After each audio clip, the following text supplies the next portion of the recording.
ఇప్పుడు డయాబెటీస్ వచ్చిందంటే ఫస్ట్ ఏంటంటే ఇది ఫుడ్కి సంబంధించినటువంటి ఒక డిసార్డర్. మనం తీసుకునే ఫుడ్ నుంచి గ్లూకోజ్ వస్తుంది. ఆ గ్లూకోజ్ మజిల్లో యూటిలైజ్ అవ్వాలా మన దినచర్యలకి. మీరు అన్నట్టు ఏంటంటే ఒకసారి డయాబెటీస్ వచ్చిన తర్వాత మొదట్లో ఒక టాబ్లెట్స్ 2 టాబ్లెట్స్తో స్టార్ట్ అవుతుంది. వాళ్ళు టాబ్లెట్స్ మీదనే డిపెండ్ అవుతారు.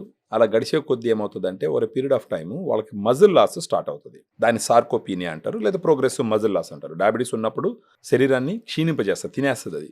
ఇక్కడ మనం అర్థం చేసుకోవాల్సింది ఏంటంటే ఫస్ట్ శరీరంలో ఉన్నటువంటి షుగరు అది ఎక్కడ పోయి ఖర్చు అవుతుంది అని చూసినప్పుడు మన శరీరంలో ఉన్న షుగర్ పోయి మజిల్లో ఖర్చు అవ్వాలి. కండరాలు షుగర్ను తీసుకొని వాడుకొని మన రోజు చేసే పనులకి ఖర్చు చేస్తుంది. ఇప్పుడు ఒక పక్క డయాబెటీస్ ఉన్న వాళ్ళకి టాబ్లెట్స్ తీసుకుంటున్నారు, షుగర్ పెరుగుతుంది, మజిల్ లాస్ అవుతుంది.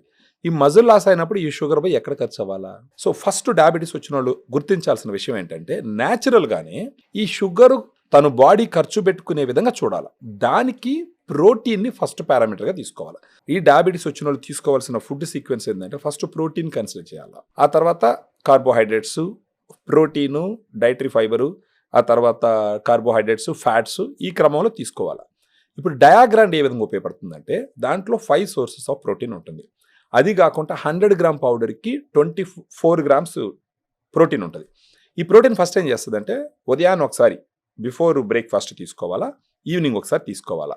అది తీసుకున్నప్పుడు అన్నానికి ఉదయాన్నే బ్రేక్ఫాస్ట్ ముందర తీసుకున్నప్పుడు జనరల్గా జనాలకు ఉండే ఒక ఇష్యూ ఏంటంటే ఉదయాన్నే బ్రేక్ఫాస్ట్ చేస్తారు, నైట్ అంతా ఖాళీ కడుపు ఉంటుంది, ఒక 2 ఇడ్లు 3 ఇడ్లు ఎక్స్ట్రా తిన్నారనుకోండి ఇమీడియట్గా గ్లూకోజ్ లెవెల్ పెరుగుతుంది. ఈ మార్నింగ్ పెరిగే గ్లూకోజ్ లెవెల్సే బాడీలో ఉండే ఆర్గాన్స్ అన్నింటిని దెబ్బతీస్తుంది. ఇప్పుడు మన డయాగ్రామ్లో ఉన్నటువంటి ప్రోటీన్ ఏం చేస్తుంది అంటే వే ప్రోటీన్ ఒకటి ఉంటుంది. అదేం చేస్తుంది, ఉదయాన్నే తిన్న తర్వాత పెరిగే గ్లూకోజ్ని అది తగ్గించేటట్టు చేస్తుంది. ఎలా చేస్తుంది అంటే ఇన్సులిన్ పనిని పెంచుతుంది, ఇన్సులిన్ సెక్రేషన్ పెంచి ఈ గ్లూకోజ్ని మజిల్లోకి తోసేసే విధంగా చేస్తుంది.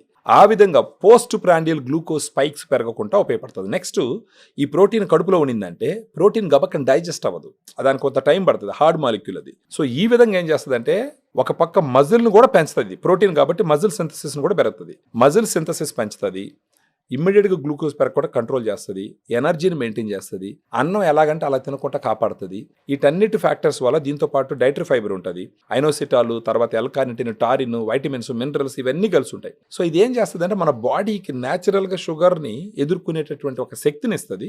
దీన్ని తీసుకుంటూ పోతే ఒక పీరియడ్ ఆఫ్ టైం వాళ్ళ HbA1c కంట్రోల్ అవుతుంది, గ్లూకోజ్ లెవెల్ కంట్రోల్ అవుతుంది, లాస్ అయ్యే మజిల్ లాస్ అవ్వకుండా ప్రివెంట్ చేస్తుంది, ఫర్దర్గా స్లోగా మజిల్ పెరిగేటట్టు చేస్తుంది.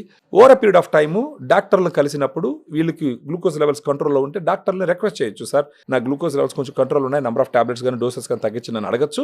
వీళ్ళ లెవెల్స్ కానీ కంట్రోల్ ఉంటే డాక్టర్స్ తగ్గిస్తారు. సో వాళ్ళు ఒక క్వాలిటీ ఆఫ్ లైఫ్ లీడ్ చేయొచ్చు అనమాట.